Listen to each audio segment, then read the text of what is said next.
আবির ভাইয়া, আমার মধ্যে কিসের কমতি আছে? তুমি কেন আমাকে ভালোবাসতে পারবে না? তোমার মধ্যে কোনো কিছুরই কমতি নেই তৃষা, কিন্তু আমাদের সম্পর্কটাই ওই রকম। তুমি আমার বন্ধুর ছোট বোন। বন্ধুর ছোট হলে কি হয়েছে? আপনার ছোট বোন তো হই না। তুমি আমার ছোট বোন না হলেও তোমাকে আমি সবসময় ছোট বোনের চোখেই দেখেছি। একদিন ছোট বোনের চোখে দেখেছেন, এখন বউয়ের চোখে দেখবেন, সমস্যা কোথায়? দেখো তৃষা, তুমি যেগুলো বলছো সেগুলো আসলেই পাগলামো। আর 2 দিন পর তোমার বিয়ে, এখন এগুলো বলার কোনো মানে হয় না। আমি তো সেই 2 বছর যাবৎ বলে আসছি, কিন্তু আপনি আজ পর্যন্ত রাজি হলেন না। আমার তোমার এসব কথা শুনতে একদম ইচ্ছে করছে না।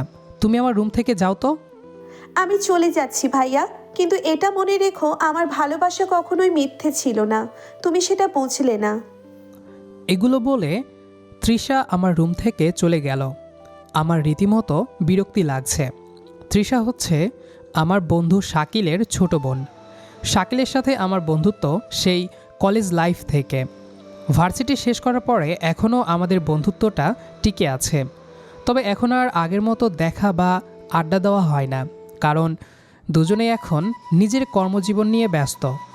তৃষা আজ 2 বছর যাবৎ আমাকে মাঝে মাঝেই প্রপোজ করছে, কিন্তু আমি কখনোই তাকে সম্মতি দিতে পারিনি, কারণ আমি আসলেই তাকে সবসময় ছোট বোনের চোখেই দেখে এসেছি।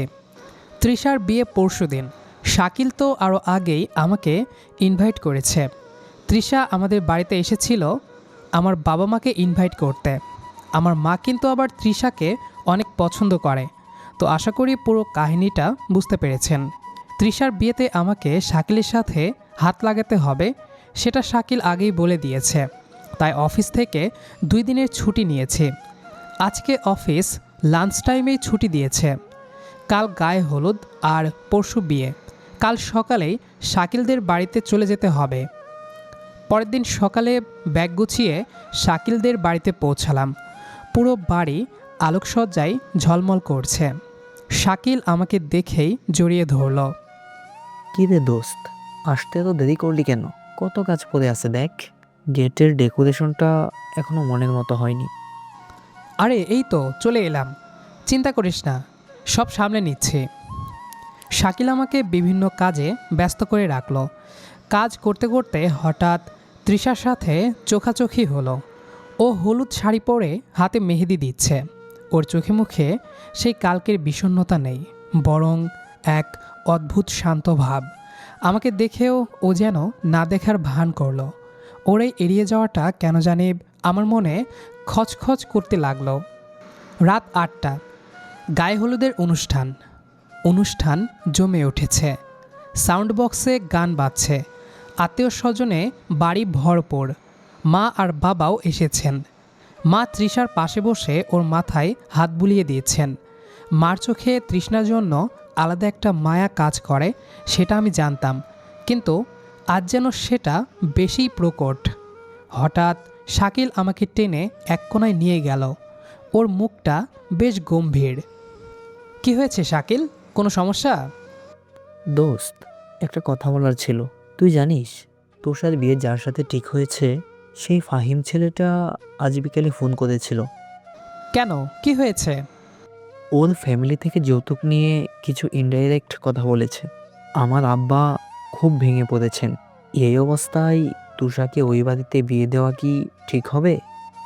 আমি স্তব্ধ হয়ে গেলাম। তৃষার মতো একটা মেয়ের সাথে এমন হচ্ছে, আমার ভেতরটা অজানা এক রাগে জ্বলে উঠল। রাত 11টা, নির্জন ছাদ। সবাই যখন খাওয়া দাওয়া নিয়ে ব্যস্ত, আমি একটু একা থাকতে ছাদে গেলাম। গিয়ে দেখি তৃষা রেলিং ধরে দাঁড়িয়ে আছে। ওর চোখে জল চিকচিক করছে। তুমি কাঁদছো তৃষা? তৃষা চমকে পেছনে তাকালো, চোখের পানি মুছে ধরা গলায় বলল, তাতে আপনার কি ভাইয়া? আপনার তো বিরক্ত লাগার কথা। আপনার আপদ বিদায় হচ্ছে, খুশি হওয়ার কথা না? শাকিলের কাছে সব শুনলাম। ফাহিম ছেলেটা ভালো না, এই বিয়েটা ভেঙে দেওয়া উচিত। ভেঙে দিলে কি হবে? সমাজ শাকিল ভাইয়ার দিকে আঙুল তুলবে, বাবার সম্মান যাবে। তার চেয়ে বরং আমি ওই নরকেই যাই। আপনি তো আর আমাকে উদ্ধার করতে আসবেন না, তাই না? তৃষার কথাগুলো তীরের মতো আমার বুকে বিঁধল। ওর চোখে যে গভীর আকুতি তা আমি আজ আর উপেক্ষা করতে পারছি না। এতদিন যেটাকে ছোট বোন বলে আড়াল করতে চেয়েছি, আজ কেন জানি সেই দেওয়ালটা ভেঙে চুরমার হয়ে যাচ্ছে। তৃষা, যদি আমি বলি এই বিয়েটা হবে না, মানে? আমি শাকিলের সাথে কথা বলবো। যদি ও রাজি থাকে তবে কাল বর আসবে না, কাল ওই প্যান্ডেলে অন্য কেউ বসবে। তৃষা চোখ বড় বড় করে আমার দিকে তাকিয়ে রইল। ওর বিশ্বাস হচ্ছে না আমি কি বলছি। আপনি কি দয়া করছেন আমাকে? না তৃষা, এটা দয়া না। হয়তো এতদিন বন্ধুত্বের খাতিরে নিজের মনের অনুভূতিগুলো চাপা দিয়ে রেখেছিলাম, কিন্তু আজ তোকে অন্য কারো হাতে তুলে দিতে গিয়ে বুঝেছি আমি তোকে হারাতে চাই না। তৃষা ডুকরে কেঁদে উঠে আমার বুকে মুখ লুকালো। আমি শাকিলকে সব সত্যি বলার সিদ্ধান্ত নিলাম, কিন্তু শাকিল কি তার প্রিয় বন্ধুর এমন প্রস্তাব মেনে নেবে, নাকি আমাদের বহু বছরের বন্ধুত্বে ফাটল ধরবে? বিয়ের দিন সকাল, সারা বাড়িতে সানাইয়ের সুর বাজছে, গেটে রান্নার তোড়জোড়। আমি কেবল ঘুম থেকে উঠেছি এমন সময় লক্ষ্য করলাম ঘরের এক কোণে লাল শাড়ি পরে তৃষা বসে আছে। ওর চোখ দুটো কান্নায় ফুলে গেছে। আমাকে তাকাতে দেখে ও ছুটে এসে আমার হাত দুটো চেপে ধরল। আবির ভাইয়া, আমি এই বিয়েটা করতে পারবো না। আপনি প্লিজ কিছু একটা করুন। আমি শুধু আপনাকে ভালোবাসি। আপনি কি একবারও আমার কথা ভাববেন না? তৃষার এই আকুতি আজ কেন জানে অসহ্য লাগছে আমার। কাল রাতেও ওকে বুঝিয়েছি, কিন্তু ও যেন কিছুতেই বুঝতে চাইছে না।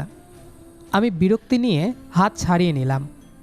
তৃষা, তুমি পাগল হয়ে গেছো? আজ তোমার বিয়ে, সারা বাড়ি মেহমানে ভর্তি। শাকিল বাইরে উদয়াস্ত খাটছে শুধু তোমার খুশির জন্য, আর তুমি এখনও এই পাগলামি করছো? এটা পাগলামি না ভাইয়া, এটা আমার ভালোবাসা। আমি ওই ফাহিমকে বিয়ে করে সুখী হতে পারবো না। আপনি কি চান আমি সারা জীবন ধুকে ধুকে মরি? আপনি রাজি হলে শাকিল ভাইয়া ঠিক মেনে নেবে। না তৃষা, শাকিল মেনে নিলেও আমি মেনে নিতে পারবো না।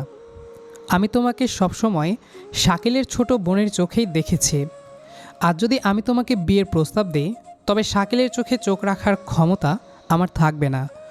ও আমাকে বন্ধু হিসেবে বিশ্বাস করে ওর বাড়িতে আশ্রয় দিয়েছে, আর আমি সেই বিশ্বাসের সুযোগ নেব?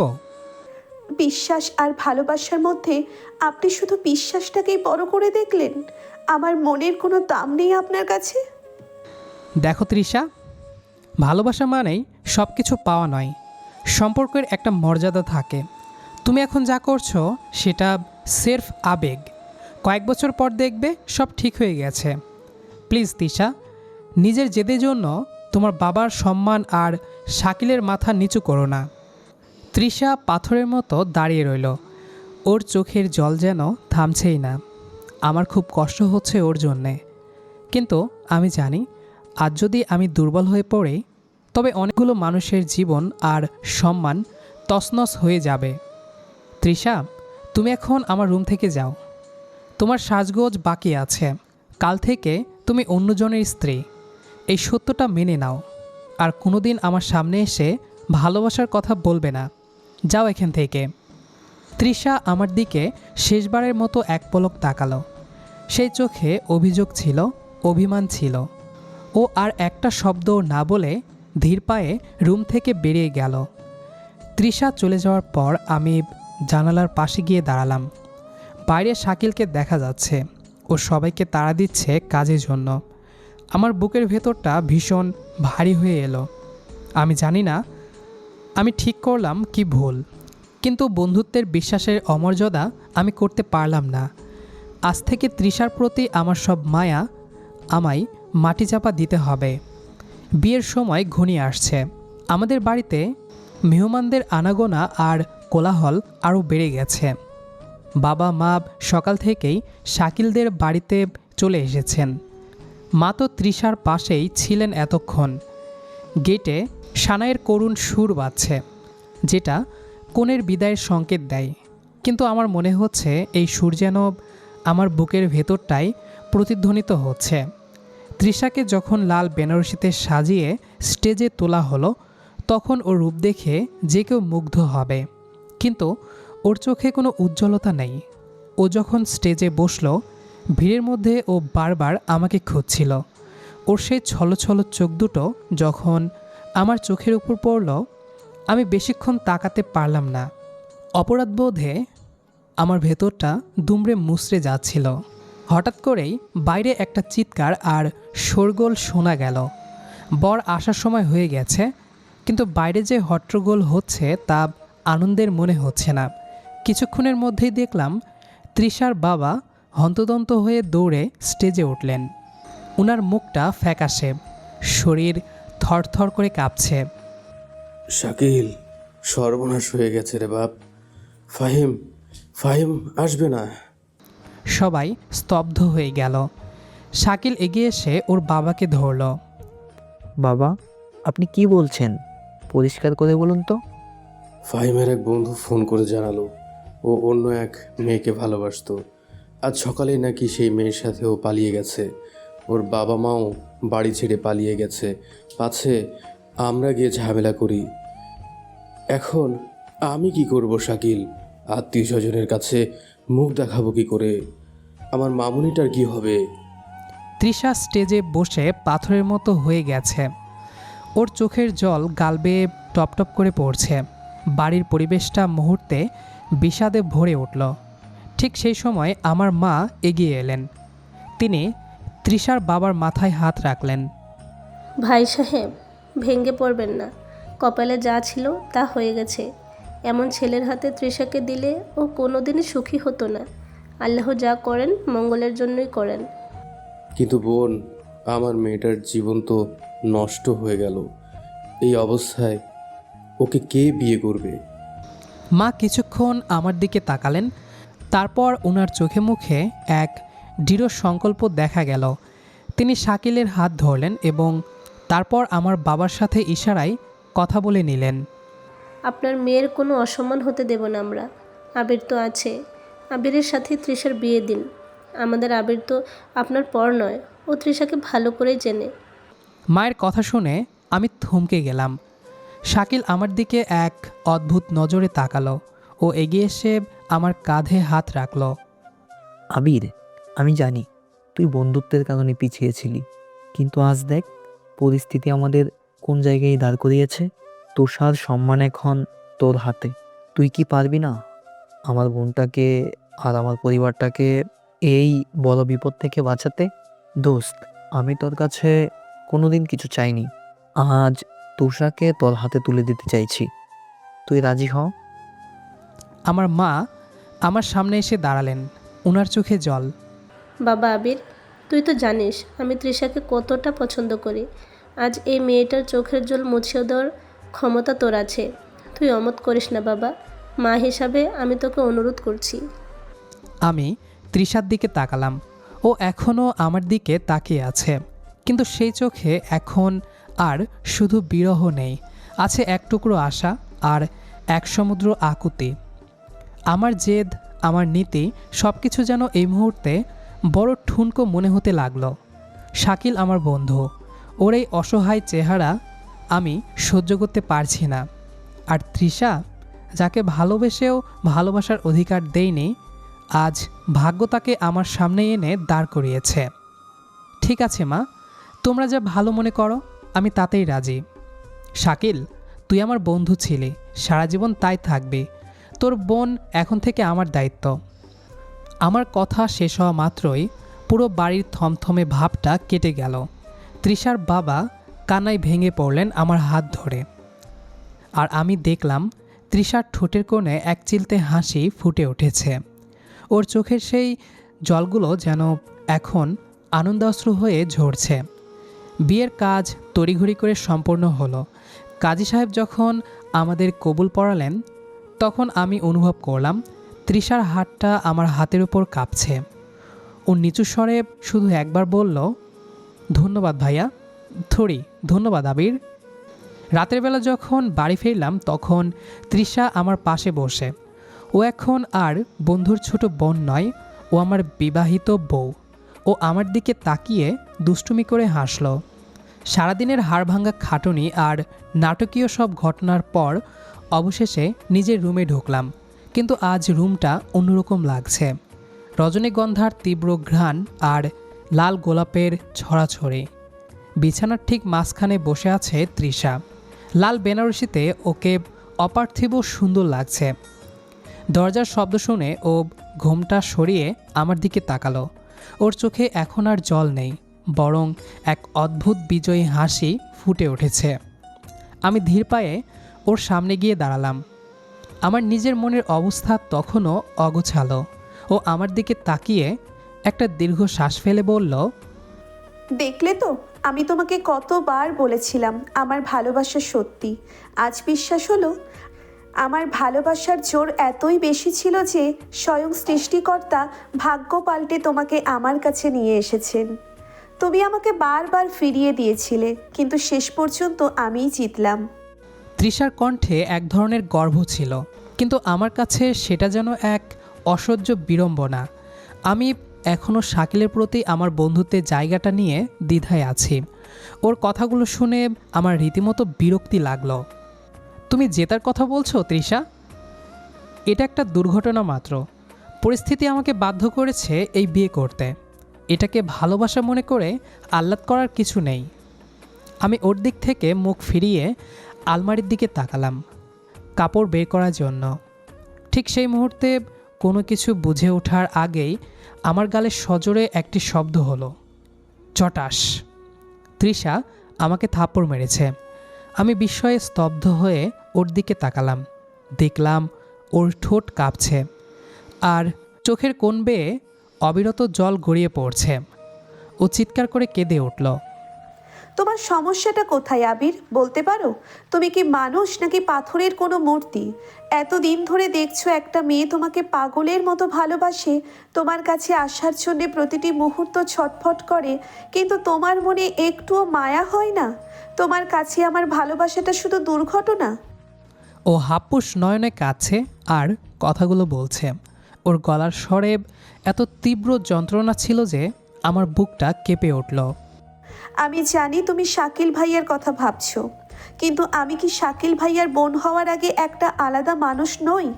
আমার কি নিজের পছন্দ অপছন্দ থাকতে পারে না? তুমি আমাকে ফিরিয়ে দিয়ে আনন্দ পাও, তাই না? ঠিক আছে, আমি আর কোনো দিন তোমার কাছে ভালোবাসার ভিক্ষা চাইবো না। তুমি থাকো তোমার জেদ আর নীতি নিয়ে। তৃষা ওর হাতের চুড়িগুলো খুলে বিছানায় ছুঁড়ে মারল।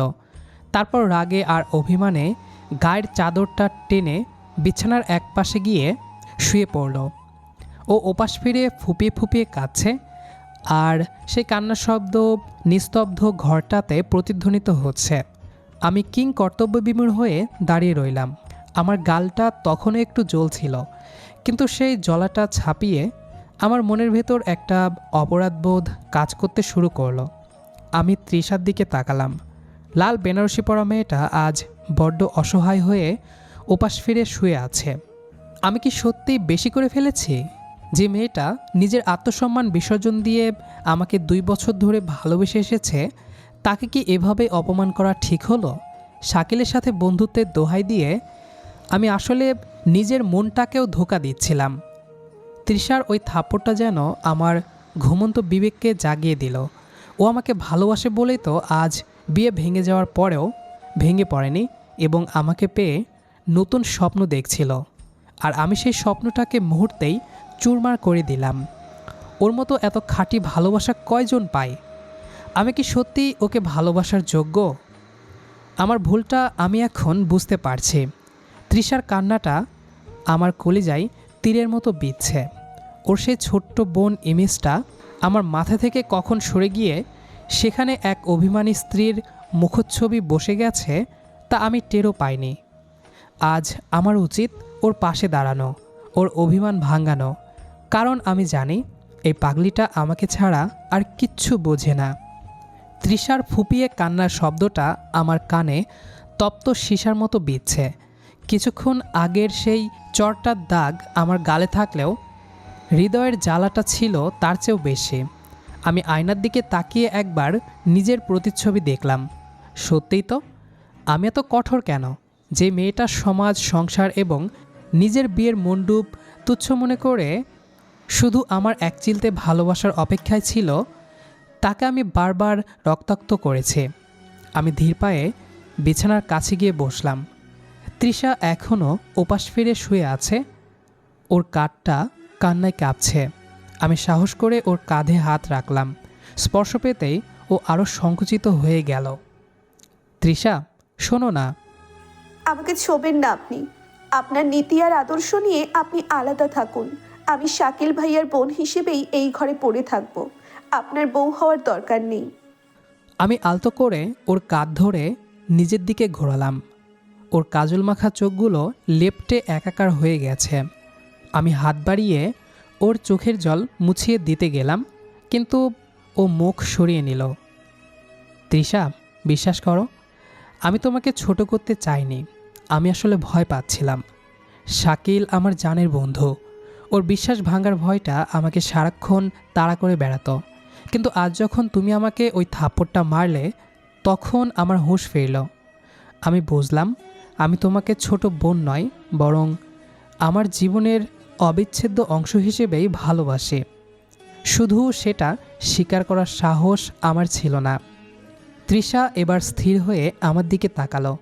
ওর চোখে এখনও অবিশ্বাস। তুমি ঠিকই বলেছিলে, তোমার ভালোবাসায় জিতে গেছে। আমি হেরে গেছি তোমার এই পাগলামির কাছে। আজ থেকে তুমি শুধু শাকিলের বোন নও, তুমি আমার অর্ধেক আকাশ। আমাকে ক্ষমা করা যায় না? তৃষা কিছুক্ষণ চুপ করে থাকলো, তারপর আচমকা উঠে বসে আমার গলা জড়িয়ে ধরল। ওর কান্নার বেগ এবার যেন আরও বেড়ে গেল। তবে এটা আর কষ্টের কান্না নয়। আমি ওকে শক্ত করে জড়িয়ে ধরলাম। আমার বুকের ভেতর এতদিনের জমে থাকা সব পাথর যেন মুহূর্তেই গলে জল হয়ে গেল। আপনি খুব খারাপ। আমাকে কত কাঁদিয়েছেন জানেন? আমি ভাবতাম আপনি হয়তো কোনো দিন আমাকে বুঝবেনই না। আমি ওর কপালে একটা দীর্ঘ চুমু আঁকলাম, তারপর ওর চিবুক ধরে মুখটা উঁচিয়ে ধরলাম। আর কোনোদিন কাঁদাবো না, এই যে কান ধরে বলছি। আর কোনোদিন আমার এই রোমান্টিক বউটাকে ফিরিয়ে দেব না। তৃষা এবার হাসল। ওই ভেজা চোখে হাসলে ওকে যে কি অপরূপ লাগে তা হয়তো কোনো কবিও বর্ণনা করতে পারবেন না। ও আমার গালে সেই চড়ের দাগটার ওপর আলতো করে হাত বোলালো। খুব লেগেছে? আসলে রাগের মাথায় মেরে ফেলেছি। থাপ্পড়টার দরকার ছিল, না হলে তো আমার এই পাথরের মতো মনটা গলতো না। তবে এখন কিন্তু ক্ষতিপূরণ দিতে হবে। তৃষার লাজুক হেসে আমার বুকে মাথা রাখল।